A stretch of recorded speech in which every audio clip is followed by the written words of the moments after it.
الحمد لله وحده والصلاة والسلام على من لا نبي بعده. أعوذ بالله من الشيطان الرجيم. بسم الله الرحمن الرحيم.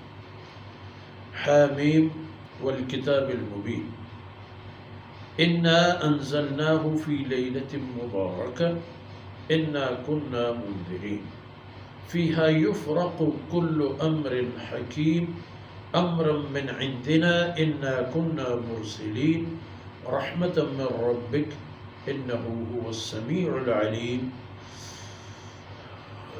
سبحانك لا علم لنا إلا ما علمتنا إنك أنت العليم الحكيم.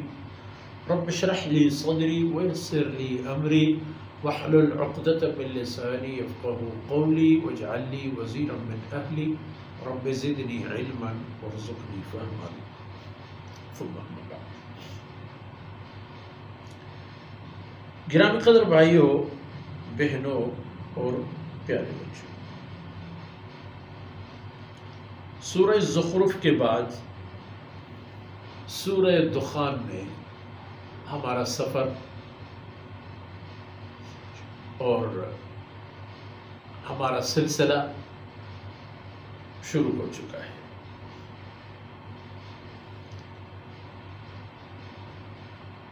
آگے چل کر اس مبارک سورہ میں یوم تأتی السماء بدخان مبین، یہ مبارک آیت کی نسبت سے سورہ مبارکہ کا نام بھی سورہ دخان ہے۔ حامیم وہ حروف مقطعات کا جو سلسلہ ہے اس میں سے ایک یہی ہے۔ والکتاب المبین، اللہ فرماتے ہیں کہ اس کتاب واضح کی قسم اور سوگند۔ کس معاملے کے لیے اس کتاب کی قسم اٹھائی جائے؟ اس معاملے میں کہ اِنَّا أَنزَلْنَاهُ فِي لَيْلَةٍ مُبَارَكَةٍ،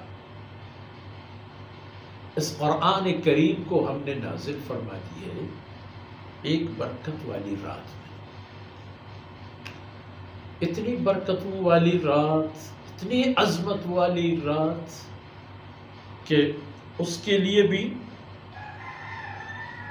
یہ فرمان الہی کافی ہے کہ فیہا یفرق کل امر حکیم۔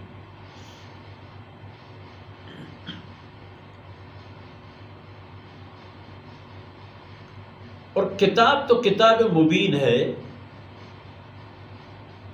واضح اور روشن، کامل اور شامل اور جامع، دل پذیر، دل ربا، دل خوش کرنے والی چیز، حوصلہ دینے والی کتاب اور ہمت دینے والی کتاب، حقائق بیان کرنے والی کتاب، آپ کے آگے چلنے والی کتاب اور آپ کو پکڑ کے جہنم میں نہ جانے دینے والی کتاب، اپنے احکامات کے بارے میں بھی واضح، الفاظ کے بارے میں بھی واضح، لا ثانی اور لا جواب، نہ ان کی فرمودات جیسی کوئی بات ہے ہو سکے گی، نہ پہلے اور نہ بعد میں۔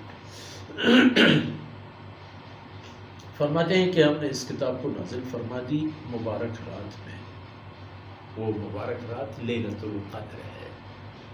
انا کنا منذرین، اور اس کتاب سے مقصود اللہ فرماتے ہیں یہ ہے کہ لوگوں کو ان حقیقی مصائب اور حوادث سے ڈرایا جائے کہ جس سے وہ اپنے آپ کو بچا سکیں گے، تاکہ گرفت میں نہ آ جائے۔ اگر نہ بچائیں گے اپنے آپ کو اور گرفت میں آ گئے تو پھر اپنے آپ کو نہیں نکال سکیں گے، تو اس لیے اس سے پہلے کہتے ہیں کہ برحذر ہو۔ فیہا یفرق کل امر حکیم، اس مبارک رات میں ہر معاملے کا فیصلہ ہو چکا ہوتا ہے۔ خلق اور کائنات سے متعلق سال میں ایک بار اللہ رب العزت اس سال سے متعلق احکامات فرشتگان کرام کے سپرد فرما دیتے ہیں۔ زندگیوں میں، موت میں، فراخی اور تنگی میں، مسائل اور مصائب میں، خوشیوں میں، غموں میں، سب باتیں ہر ایک کے لیے حکم آ جاتا ہے۔ امرا من عندنا، فرماتے ہیں یہ کتاب جو ہے میری طرف سے میرے حکم ہے، میرے احکامات ہیں۔ انا کنا مرسلین، اللہ فرماتے ہیں میں ہی اپنے پیغمبروں کو بھیجنے والا ہوں۔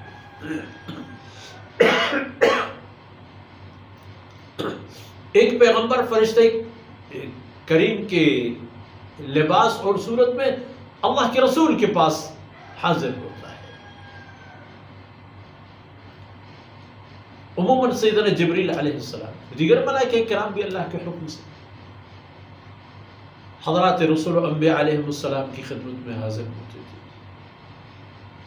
اور ایک ہوتا تھا اللہ کے رسول جو امتوں میں تشریف لاتا، اقوام عالم میں حاضر ہو کر شرف سعادت دیتا ان لوگوں کو اپنے ساتھ آنے اور اپنے نام کے کلمہ پڑھنے اور ان کے اطاعت میں اللہ کی بندگی کرنے۔ اور یہ سلسلہ تکمیل ہو گئی۔ جناب محمد رسول اللہ صلی اللہ علیہ وسلم پر آ کر یہ معاملہ اب ختم ہو گیا۔ اب آخری بشر تک جو کائنات میں آئے گا اس کے لیے لا الہ الا اللہ کے ساتھ یہ دوسرا جملہ محمد رسول اللہ ہی ہوگا۔ رحمت من ربک انہ هو السمیع العلیم، یہ سب کچھ تیرے رب کی طرف سے رحمت ہے تاکہ انسان کو پیدا فرمائے، اپنی زمین وسائل کائنات اس کے لیے کھول دیے، موقع دے، اپنے خزانوں سے اس کے جسم کے ایک ایک اعضا فٹ کر کے دے دی، صلاحیتوں سے نوازا۔ یہ سب تیرے رب کی رحمت ہے۔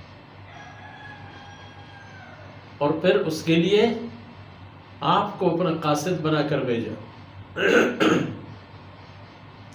اور قاصد کے لیے یہ فرق نہیں تھا کہ ابو جہل کے لیے ہے اور بلال کے لیے نہیں ہے، نہیں نہیں، مکہ مکرمہ کے سب لوگ آپ کے مخاطبین تھے۔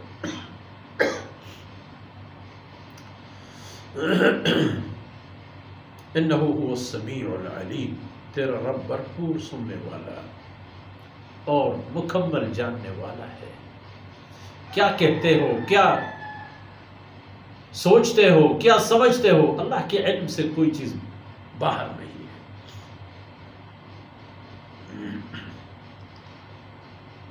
تو ان آیتوں میں اور ان صورتوں میں اللہ رب العزت کی ذات اقدس اور اس کی شان اور خلاقیت اور اقتدار و اختیار کی باتیں وضاحت کے ساتھ آئیں گی انشاءاللہ۔ اگلے نشستوں میں بات آگے بڑھی گی۔ اللہ رب العزت کو کوتاہیوں سے درگزر فرمائے۔ صلی اللہ علیہ نبینا محمد وعلی آلہ وصحبہ اجمعین۔